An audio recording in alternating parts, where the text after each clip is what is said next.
저는 몰랐습니다. 노조 카르텔을 왜 혁파해야 하는지, 의대 증원이 왜 필요했는지, 국가개혁을 위해서 우리 경제 성장의 발목을 잡는 이권 카르텔, 부패 카르텔을 단호히 없애는 것이 대한민국을 위기에서 구해낼 근본적인 변화인지를 말입니다. 정말 비상계엄이 아니었다면 폐습과 반국가 세력이 이토록 뿌리 깊게 우리 사회 전방위에 퍼져 있었는지 많은 국민들은 몰랐을 겁니다. 그리고 이런 것들이 우리 사회의 불신과 절망과 혐오를 만들어내는 근본적인 원인이었다는 것도요. 지난해 12월 초 비상계엄이 비상계몽이었던 건 공산당이 싫다고 외쳐야 한다고 막연히 생각했던 저조차도 새롭게 알게 되고 또 더 많은 것을 깨닫게 할 수 있는 계기가 됐다는 것, 이것으로도 충분히 비상계엄이 비상계몽이었다는 설명이 될 것 같습니다. 저는 민노총이 귀족 노조인 줄은 알았어도 간첩 집단인진 몰랐습니다.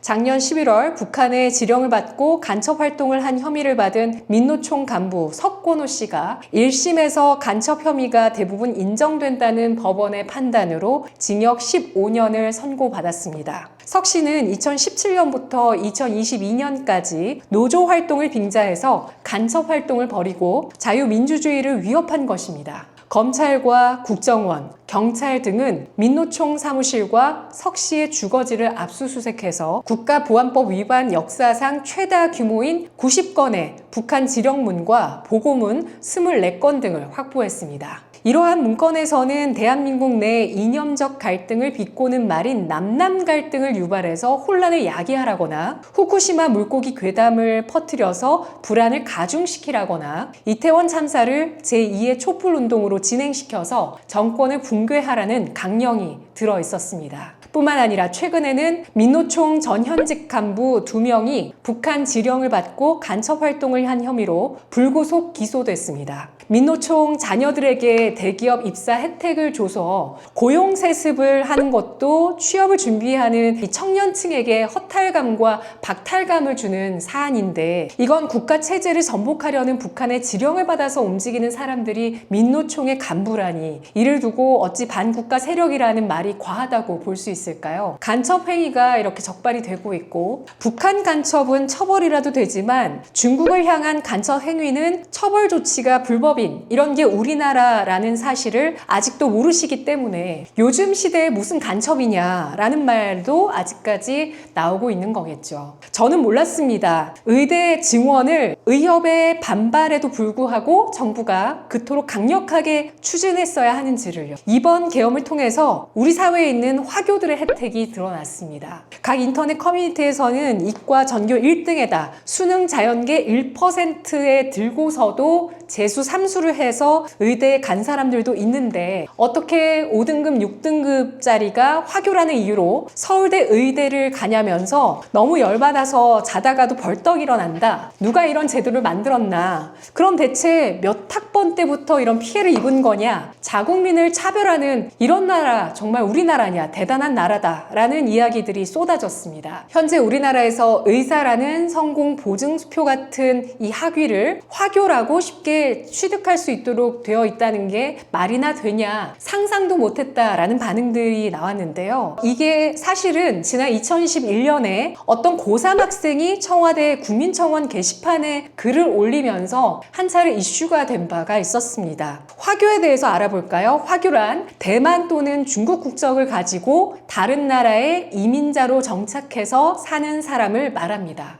그런데 국내 대학교의 외국인 특별 전형에서 유독 대만 국적자인 화교는 부모 중 한 명이 외국인이라도 지원이 가능하게 되어 있었습니다. 화교는 수능 안 보고 의대 가는 게 정말 가능했던 거죠. 2000년대 초반부터 2020년대 초반까지 존재했었던 이 전형이 지난 2013년 윤석열 정권에서 대만 국적자인 화교도 부모가 모두 외국인이어야만 외국인 특별 전형에 지원할 수 있도록 가이드라인이 변경됐습니다. 보다 강화가 된 것이죠. 몰랐습니다. 정치인은 지난 정권에서 부동산 가격 폭등의 대출이 제한될 때도 옆길로 대출을 받을 수 있는지를요. 그리고 화교들은 강남의 아파트를 100% 대출로 매입하기도 했었습니다. 그리고 이번에는 우리은행, 국민은행, 농협은행에서 3,800억 원대 불법 대출까지도 적발됐습니다. 우리은행 전 회장 친인척이 불법 대출을 받았고 혹은 브로커와 지점장, 차주가 공모한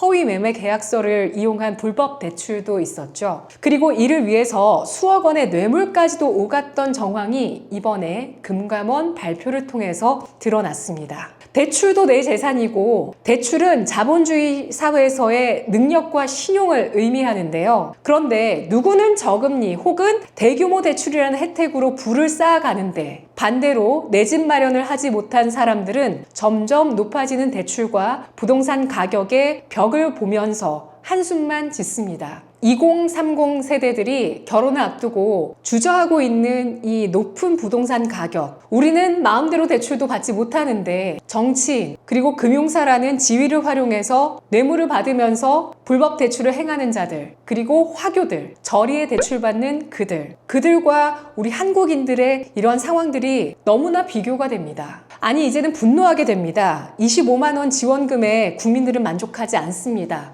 기회의 사다리가 우리 사회 내에 존재하는 것인지 아니면 겉으로는 선의로 포장되어 있지만 대차게 기회의 사다리를 걷어차는 정권이 바로 그 시대인 것인지 국민들을 거짓 뉴스와 선동, 가짜 프레임, 마녀 사냥으로 눈속임하려 하지만 비상계몽 이후에 국민들은 이제 제대로 눈을 떴습니다. 개, 돼지, 가분개의 삶을 국민들은 절대 허락하지 않습니다. 몰랐습니다. 제가 몸담은 언론계는 물론 사법부까지도 이렇게 적화되어 있는 것인지를요. 그리고 1963년 설립된 이후에 한 번도 제대로 된 감사를 받은 적이 없는 곳이 선관위라는 것도 이제야 알았습니다. 지난해 선관위 채용 비리가 1,200건이라는 게 드러났는데 선거 자체에는 비리가 없었을까요? 선관위와 사법부, 헌법재판소가 한몸인 것도 그간 부정선거 관련 감사에 대해서 한 번도 응하지 않은 선관위라는 것도 이건 말도 안 된다 싶은 생각이 드는데요. 형상 기억종이, 배춧잎, 일장기 투표지를 논외로 하더라도 숫자는 절대로 거짓말을 하지 않습니다.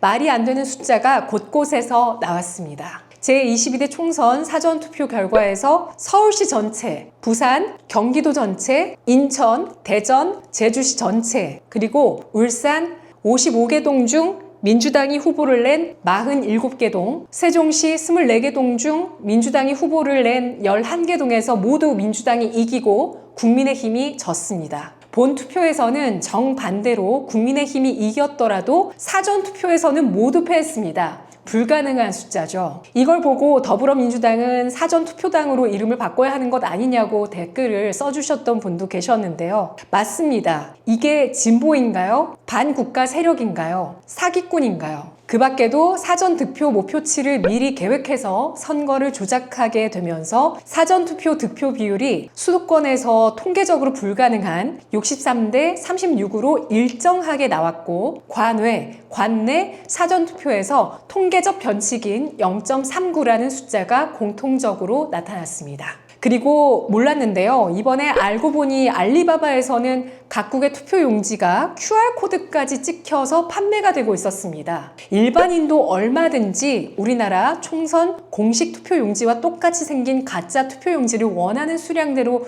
주문이 가능했고 올해 치러질 예정인 해외 선거의 투표 용지까지도 버젓이 판매가 되고 있었습니다. 그런데 지금 제왕적 국회를 만든 야당은 어떤가요? 헌재에 대한 공격이 국헌문란이고 내란죄라고 과거 미국 대사관을 테러했던 분이 말씀하셨죠? 바로 정청래 법사위원장입니다. 단군 이래 최대 비리로 꼽히면서 관련자만 벌써 5명 넘게 죽어나간 대장동 재판에 나온 리짜이밍 더불어민주당 대표는 윤석열 대통령의 12.3 내란 사태에 더 관심을 가져달라라면서 대장동 재판에 나와서 발언했습니다. 그러면서 자신들의 죄나 의혹에 대해서 대통령을 지지하는 내용들에 대해서는 공유하는 사람도 탄압하겠다면서 카톡을 검열하고요. 윤석열 만세, 자유민주주의 만세라는 카톡글에 대해서 운영정책 위반으로 게시물을 삭제하고 막았습니다. 우리 기업들의 대주주가 누구인지, 중국 자본이 국내 기업 어디까지 장악을 하고 있는 것인지 이제는 우리가 알아야 하고 또 이것을 어떻게 막아야 할지 같이 머리를 맞대야겠습니다. 몰랐습니다. 자유민주주의가 이렇게 소중한 것인지, 우리나라에서 우리가 당연하다 생각했던 우리의 자유민주주의 체제가 이토록 그동안 위태로웠었던 건지요. 우리는 인식하지 못했지만 끊임없는 내전 상태였던 겁니다. 노무현 정부 때 자유민주주의에서 민주주의로 변경됐고, 이명박 정부 때 민주주의가 다시 자유민주주의로 변경됐습니다. 박근혜 정부까지 이것이 유지되다가 문재인 정부에서 검정지필 기준에서 자유민주주의가 민주주의로 변경됐고, 윤석열 정부에서 자유민주주의를 강조하면서 이를 바꿨습니다. 하지만 반국가 세력들은 계속해서 이를 뒤집으려는 시도를 다방면으로 해왔고, 이것은 바로 초한전입니다. 몰랐습니다. 주한미국 방위비와 중국인들이 수령하는 건보료 혜택 금액의 차이가 겨우 1,000억 원밖에 나지 않았다는 걸요. 지난 2023년 기준 주한미군 방위비가 1조 2,800억 원, 중국인 건보료 수령액이 1조 1,800억 원, 국내 거주하는 중국인이 90만 명인데 건보 혜택을 받은 중국인은 이보다 3배가량 더 많은 255만 명입니다. 그리고 그토록 민주당에서 반대하던 대왕고래 프로젝트, 이번에 마귀 상어에서 52억 배럴이 더 묻혀있다는 용역 보고서도 나왔는데요. 대왕고래 프로젝트 평균 시추 비용이 회당 2천억 원으로 추산이 되고 있는데 5번 시도에 1조 원, 유망 구조 1개당 3단계 시추 작업을 고려했을 때 5개 유망 구조에서 최대 2조 5천억 원이 들 수 있다는 통계에 나와 있더라고요. 그런데 최근까지 민주당이 고집하던 민생지원금 인당 25만 원을 5천만 명 우리나라 국민들에게 모두 나눠주게 된다면 예산은 약 1조 2,500억 원이 듭니다. 그럼 똑같이 1조 원이 드는 일이라면 돈을 그냥 뿌리는 게 나을까요? 아니면 산이국으로 가기 위한 그 길, 학습 비용이 되더라도 시추를 하는데 투자를 하는 게 더 나을까요? 이번 계엄으로 저는 우리 사회 곳곳에 이권 카르텔, 부패 카르텔, 그리고 그들과 야합한 반국가 세력을 더욱더 잘 알게 됐습니다. 윤석열 정부는 시종일관 자유민주주의를 위해서 싸우겠다는 걸 행동으로 보여주고 있습니다. 그리고 검사 출신 대통령으로서 윤석열 대통령은 굳이 끼어들고 파헤쳐봐야 어쩌면 손해만 보게 될 부정과 비리를 파헤치고 바로잡고 나라가 바로 설 수 있도록 대통령직도 목숨까지도 모두 다 거셨습니다. 이걸 깨달은 전 국민은 대통령을 지키는 것이 우리 나라를 지키는 것이라고 한 목소리로 거리에 나와 외치고 있습니다. 그리고 국가 안보에 대해서 무척 걱정하고 계십니다. 현재 비상계엄, 탄핵 정국은 단순히 우리 내부만의 문제가 아닙니다. 전 세계와 연결해서 봐야 하고 미국과 중국의 패권 다툼 속에서 앞으로 어떤 방향성을 띠게 될 것인지 판단하는 게 중요하죠. 제 유튜브 영상에 이런 댓글이 있었는데요. 중국은 전쟁 중인데 우리는 모르고 있다. 나라가 전복 직전이다. 모두가 깨어나야 한다. 우리도 초안전 모드로 돌입하자라고 GS남님께서 써주셨습니다. 초안전은 모든 상상과 한계를 초월하며 전통적인 전쟁관마저 뒤집는 전쟁입니다. 시간과 공간의 제약을 초월하고 아무런 규칙도 없고 어떤 수단과 방법도 가리지 않는 창조적으로 융복합해서 전개가 되고 있는 중국의 전혀 다른, 전혀 새로운 전쟁. 알아야 하지만 알 수 없었던 전 세계를 상대로 중국이 전개하고 있었던 것이 바로 이 초안전이었던 것입니다. 나라를 빼앗기 위해서는 한계 따윈 없는 전쟁을 중국이 벌이고 있다는 사실을 이제는 미국의 대통령도 우리나라의 대통령도 정확하게 알고 있습니다. 이렇게 나라가 어지럽고 무정부 상태로 놓여있는 가운데서도 그래도 이렇게 우리가 안전하게 지낼 수 있는 건 주한미군이 우리나라에 있기 때문이라는 역할이 매우 큽니다. 미군이 주둔하고 있는 한 중국도 북한도 함부로 준동할 수 없습니다. 하지만 언제 전쟁이 일어나도 이상하지 않을 상황이고요. 만일 북한이 예상외로 갑자기 무너지게 된다면 한반도 질서는 일순간에 어지러워질 수 있습니다. 우리는 그 어떠한 한계를 두지 않고 에이 설마 하는 방심하는 마음도 거두고 나라의 현실을 똑바로 봐야 할 텐데요. 사드 정보도 빼주고 주한미군을 철수하는 것도 모자라 최근에는 철거하자는 이상한 표현으로 시위까지 나오시는 분들도 계셨죠. 이런 주장을 하는 쪽이 권력을 잡는다면 우리나라는 어떻게 될까요? 트럼프 대통령이 유럽에서 미군 2만 명을 철수하기로 결정했다는 소식도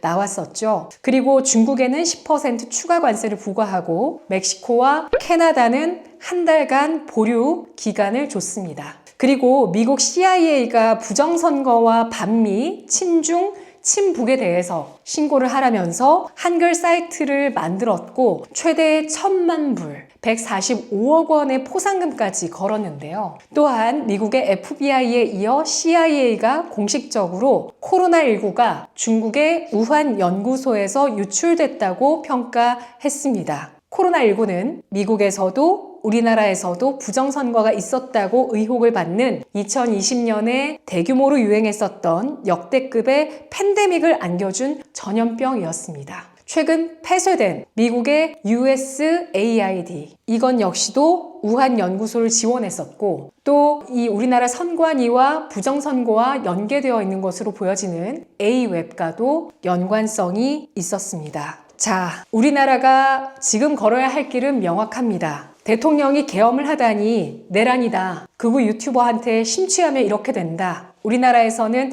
이런 말이 아직도 통용되지만 미국의 백악관은 트럼프 대통령이 가짜뉴스라고 CNN, 뉴욕타임스, MBC 등등을 비판하고 난 후에 이제는 1인 미디어, 인플루언서, 팟캐스트의 출입과 취재를 허용했습니다. 세상은 이렇게 바뀌고 있습니다. 레거시 미디어는 더 이상 무조건적인 신뢰를 받지 못하고 스스로 위상을 무너뜨리고 말았습니다. 그리고 국제정세 속에서 미국의 스탠스가 점점 더 명확해지고 있습니다. 우리나라 대통령도 그 스탠스에 맞춰서 움직이고 있습니다. 주한미군은 철수해야 한다면서 친중, 친북, 반미하는 정치인이 정권을 잡는다면 우리나라는 고관세를 맞아서 경제가 파탄 날 것이고 주한미군 철수로 안보가 위협받게 될 것입니다. 이 모든 걸 막기 위해서 우리가 할 수 있는 선택은 오직 하나입니다. 대통령을 지키고 나라를 지키는 것입니다. 그리고 반국가 세력을 반드시 척결하는 것입니다. 초안전에서 반드시 승리하는 것입니다. 대통령의 진심을 안 사람들은 이렇게 용기 있게 앞장서준 것만으로도 제2의 건국을 위해 나아가는 분이라고 이야기해주고 있습니다. 지금은 초안전, 대한민국은 승리합니다. 집에 오메가3가 떨어지셨다고요? 어떤 선물을 할까 고민되신다고요? 그렇다면 고퀄리티의 노르웨이 물개 오메가3 어떠세요? 오메가3에는 DHA, EPA가 들어있습니다. 정말 자신있게 추천드릴 수 있는 오메가3, 바로 노르웨이의 물개 오메가3인데요. 클릭만 해주셔도 저에게 큰 힘이 됩니다. 후원 계좌 안 열 거예요. 클릭만 해주셔도 저에게 정말 큰 힘이 됩니다. 오메가3 접속 한 번만 부탁드릴게요. 감사합니다.